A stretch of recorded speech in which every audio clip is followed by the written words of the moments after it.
Donnie and Dolly. The team is supported by ableauctions.ca. Closing your business? We can help.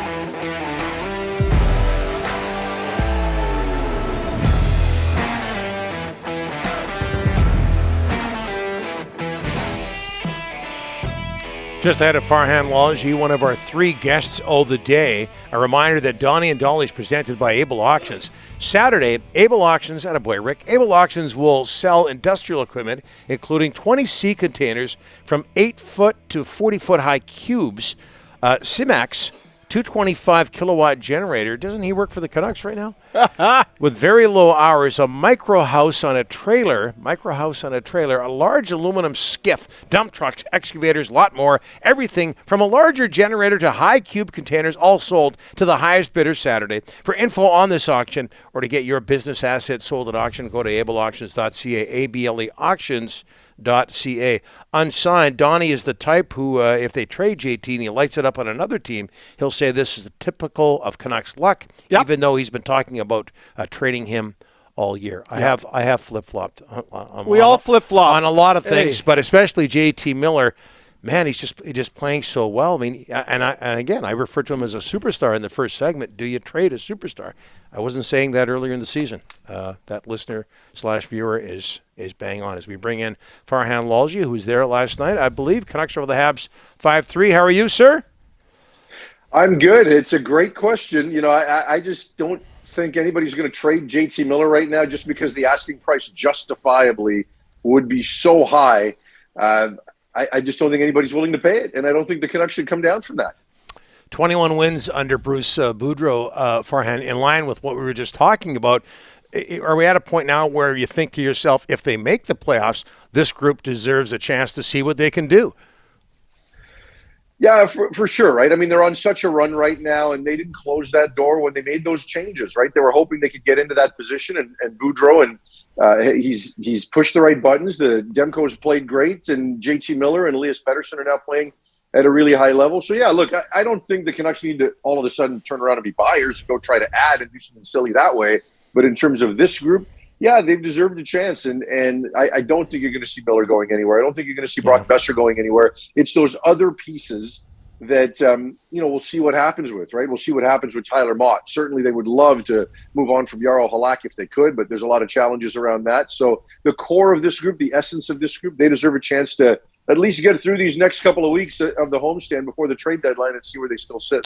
Yeah, at least try to make the playoffs. Hey, JT Miller, 1 goal, 3 assists, 10-game point streak, all of that. What part of his game impresses you the most, Farhan?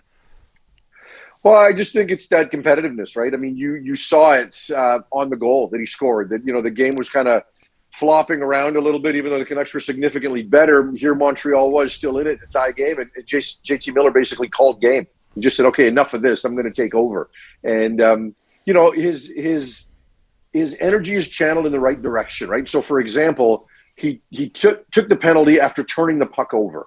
And, there's been times earlier when he wasn't necessarily going with his game that would have put him in a bit of a tailspin, and it would have led to another mistake, and it would have led to a lot of brooding on the bench, and that energy, which is so positive for this team right now, being a bit of a negative. But everything is channeled in the right direction because he's really feeling it in his game right now.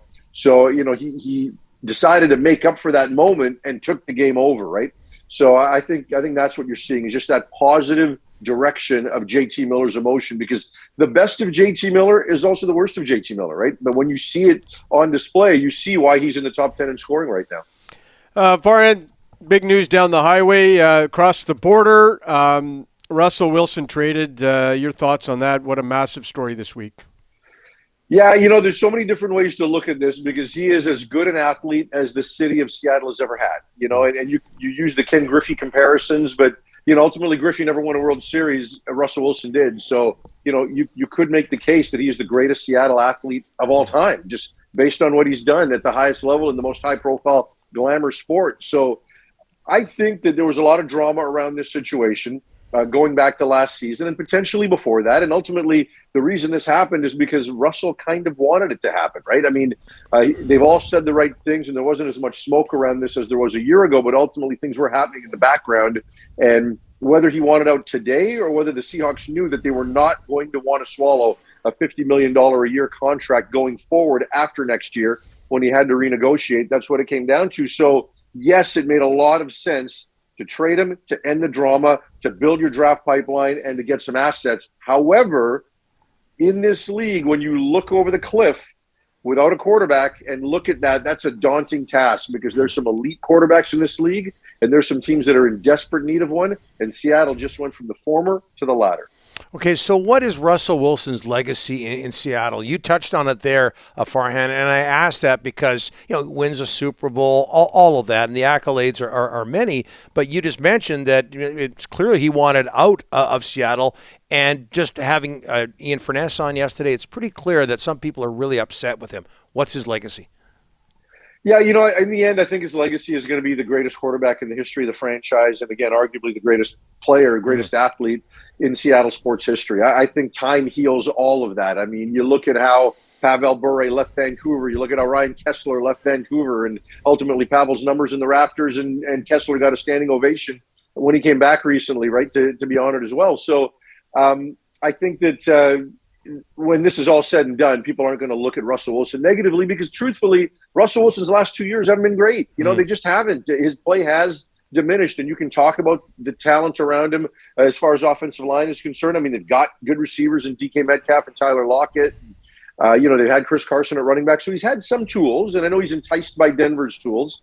But, when it's all over, people aren't going to remember Russell Wilson as anything but, fondly. Yeah. Do you understand why it seems, and I think I'm accurate in saying this, it seems that more people in Seattle are upset about Bobby Wagner being released than Russell Wilson being traded? Yeah, just because the look of a release where you get nothing back from versus a trade that you derive some benefit from. I think that the optics of that are a little different. And also when you moved on from Russell Wilson, I for one certainly thought that was going to open up the door to get Bobby Wagner re-signed. Now, I understand that there's not necessarily a huge cap benefit to the Seahawks for Wilson's move this year, but there will be going forward. So I was surprised, right? But it just goes to show you that they made the decision once they moved on from Russell that, okay, we got to go full rebuild here, right? So what's the point of keeping Bobby Wagner for a couple of years? Because he wasn't the same player a year ago. I know his tackle totals are good, but just in terms of that impact and how teams tried to work around defending against him at linebacker, there is a bit of a drop-off. You could see that coming. So, it's disappointing, right? And then he tweeted out how Richard Sherman's a prophet, right? Mm-hmm. Sherman's a prophet.